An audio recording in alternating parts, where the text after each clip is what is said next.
Remarkably, President Obama today made both of those speeches simultaneously. Standing inside the National Archives in front of the actual original Constitution, President Obama delivered a blistering critique.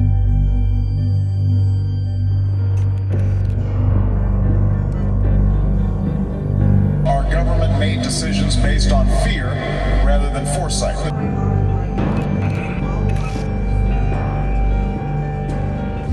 President Obama today proposed something new, something called prolonged detention. Doesn't sound that bad, right? Prolonged detention. Did you ever see the movie Minority Report? It was based on a Philip K. Dick short story. Came out in 2002. It starred Tom Cruise, remember? He played a police officer in something called the Department of Pre-Crime.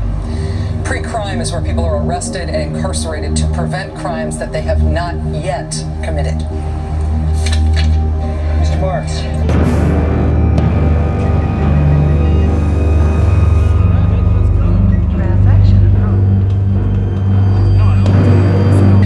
I'm placing you under arrest for the future murder of Sarah Marks and Donald Dubin that was to take place today, April 22nd, at 0800 hours and 4 minutes. No, I didn't do anything.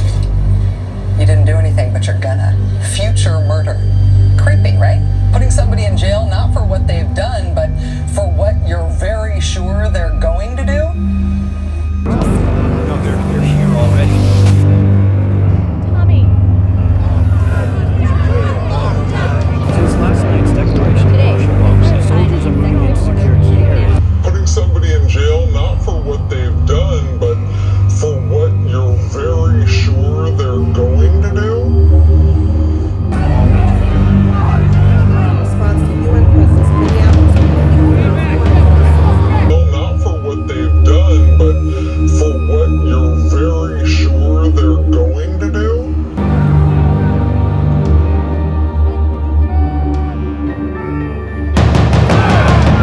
We shine the spotlight on an executive order that the White House was hoping that you would never learn about. Now, the president signed the National Defense Resources Preparedness Executive Order late Friday afternoon. And since that time, now the measure has been virtually ignored by the mainstream media.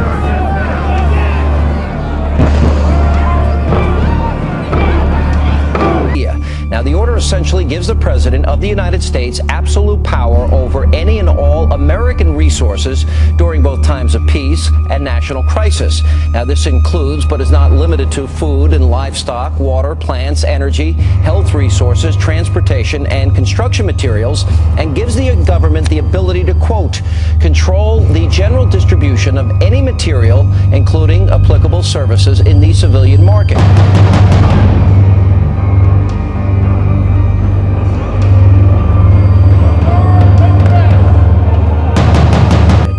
White House Press Secretary Jay Carney laughed off a question about the document at today's briefing. Let's take a look. There's been some online commentary suggesting this gives the executive branch power to allocate energy, food, water in either peacetime or wartime.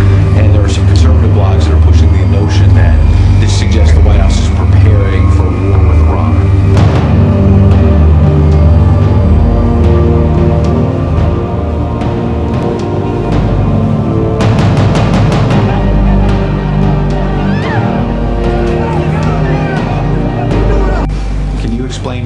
What this executive order was? Well, I cannot explain that reaction to it. I think it was a fairly standard and routine piece of business. Now, not everybody's laughing about this executive order. In fact, some have suggested this would give the President of the United States the authority to declare basic...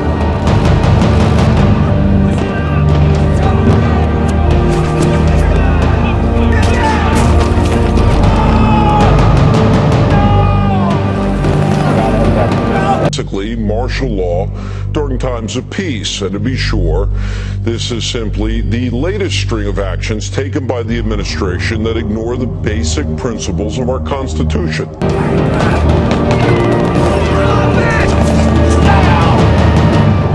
Jesus Christ would not vote for Barack Obama. Jesus Christ would not vote for Barack Obama. Christ would not vote for Barack Obama because Barack Obama has behaved in a way that is inconceivable for Christ to have behaved. Last night I dreamt about how things were. And then I woke up here.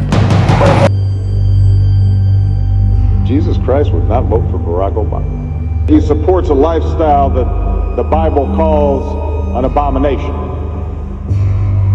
Mr. Obama says he's a Christian, but he supports the destruction of innocent and sacred life. Jesus Christ would not vote for Barack Obama. The Bible calls an abomination. Mr. Obama says he's a Christian, but he supports the destruction of innocent and sacred life.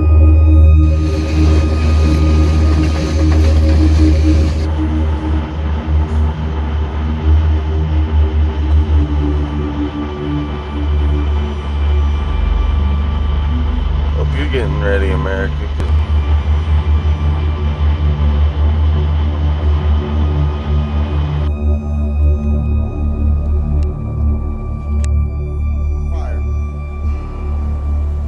Be still and know that I am God.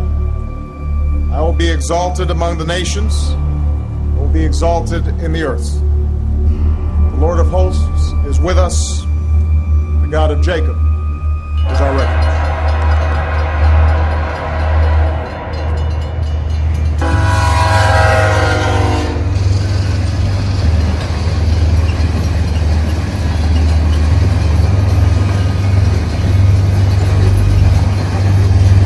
We shine the spotlight on an executive order that the White House was hoping that you would never learn about. Now, the president signed the National Defense Resources Preparedness Executive Order late Friday afternoon. And since that time, now the measure has been virtually ignored by the mainstream media.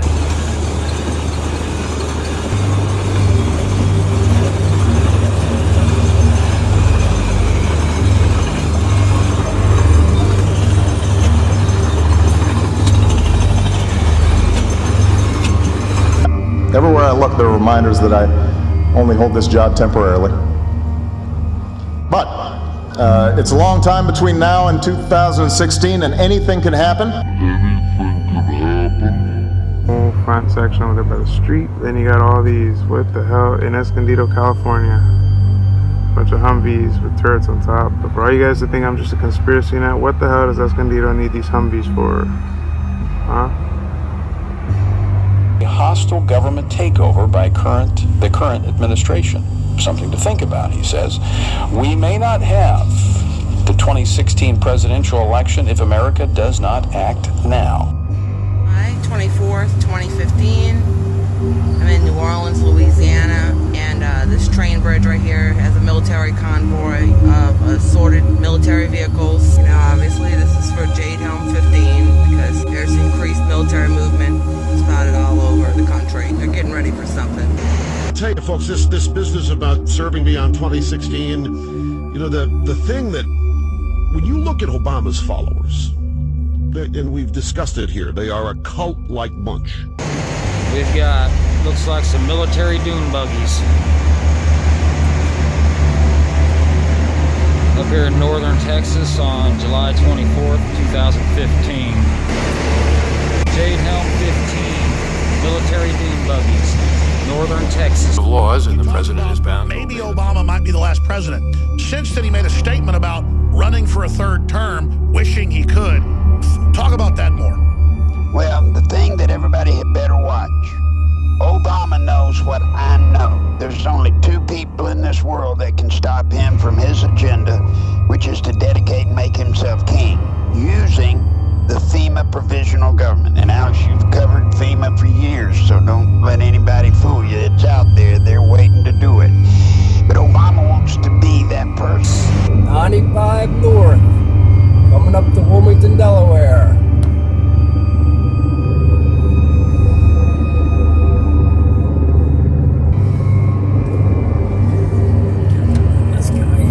What has God shown you that will happen in the future? He showed me that if Christians don't start praying more than they ever have, even the churches become the house of prayer. This next election, presidential election is not going to take place, that it's going to be suspended because evil's going to arise, and some disasters are going to happen, and some things are going to be put in place, and the president's not going to be removed. He's going to stay in, and these things are going to happen, and they're going to be very bad if we don't get a hold of God.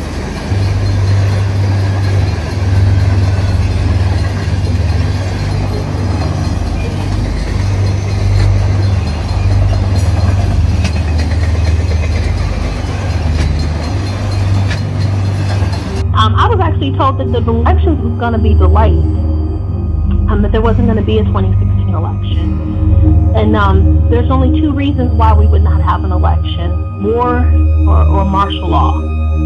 That's it. So that means Obama remains in the White House. That's what I was told. Now, for what extent of time and all of that, I don't know. I wouldn't say permanently, but I keep going back to what I said in 2004, that the next president after Bush will be the one to lead us into the tribulation.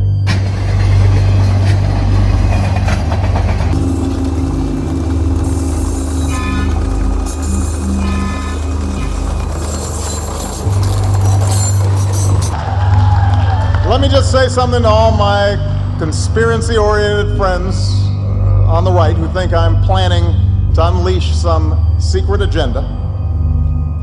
You're absolutely right.